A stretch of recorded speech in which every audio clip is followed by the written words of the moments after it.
tell me where you. Hello everyone and welcome back to Producing Music.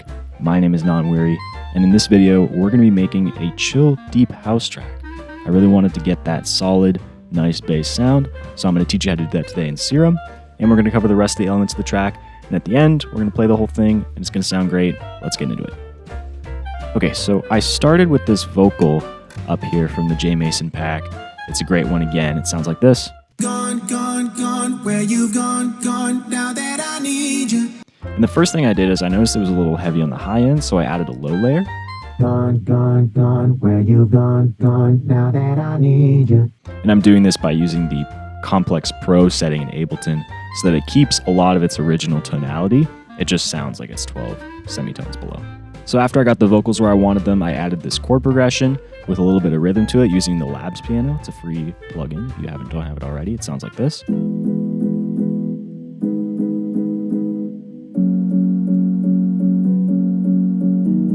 And then I layered that using the same progression without the rhythm added with a pad that I made on Serum.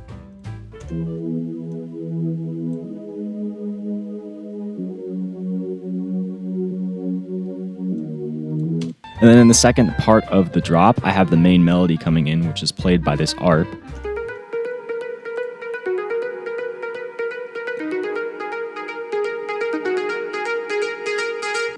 Next, let's talk about the bass, because this is probably the hardest thing to create, and it's made by 4 layers. The first one I got inspired to do it is using this organ layer. You can use any organ sample. I just used this one from Tisoki because it sounds really deep and really nice, has a really nice tone to it. I saturated it, and then I found its place in the mix in between 86 and 288 hertz so that the sub has room to breathe below it and the transient and higher layers can occupy the space above it. And that's what this organ layer sounds like.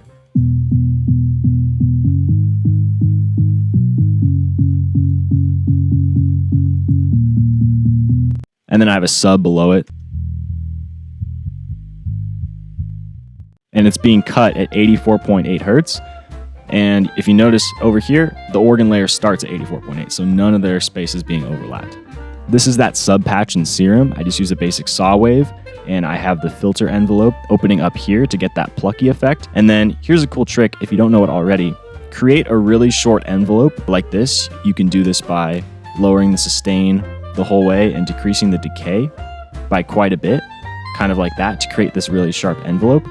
And if you go to the globe, or if you go to the matrix portion of Serum, you can map the envelope that you designed to global master tune, and then you can pull it up by however many semitones you want. I usually like to do 2 octaves, like 24 here, which is 2 octaves in semitones.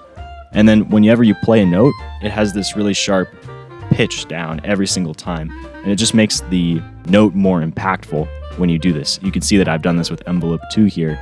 I just did envelope 3 as an example to show you how I did it. And then I added this transient layer, which is the same organ sample from Tisoki, except it's just pitched up. And then I've saturated it a bunch, added a bunch of multiband compression. Again, found out its space in the mix, cutting it off where the last organ layer began, and then ending it before the high layer comes in. More OTT and compression. And that sounds like this.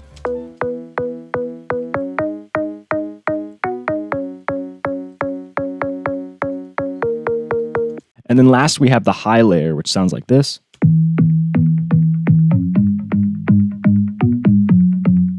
And this is how I made it in Serum.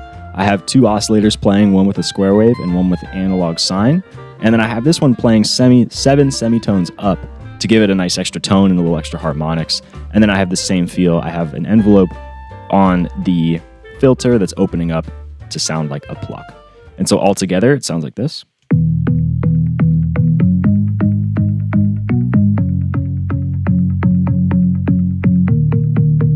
Now, a tip I'd really recommend when you're creating these basses is don't mix them on their own.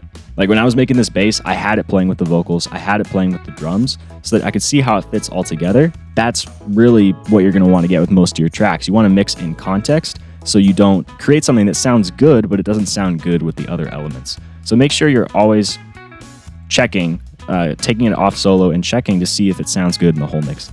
As for the drums, I don't really have anything special going on here, except for the kick.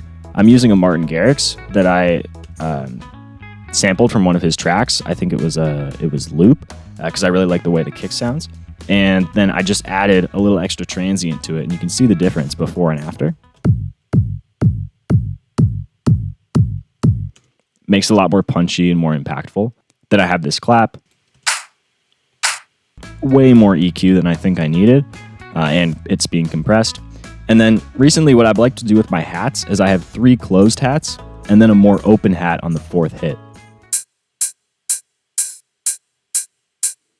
And it just creates a little more excitement, a little more ear candy in the track.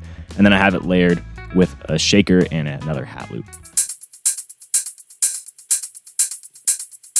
And right before the drop, I have some effects going off. I have this Spinnin' Records fill with a rim shot and nothing really fancy going on here. Just some white noise, fills, just standard stuff. So there you have it. That's all of the elements you're going to need to create a deep house track. Let's play the whole thing and see how it sounds.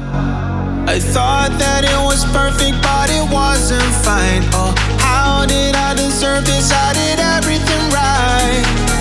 I'm still so lonely in a crowd without. Oh, tell me where you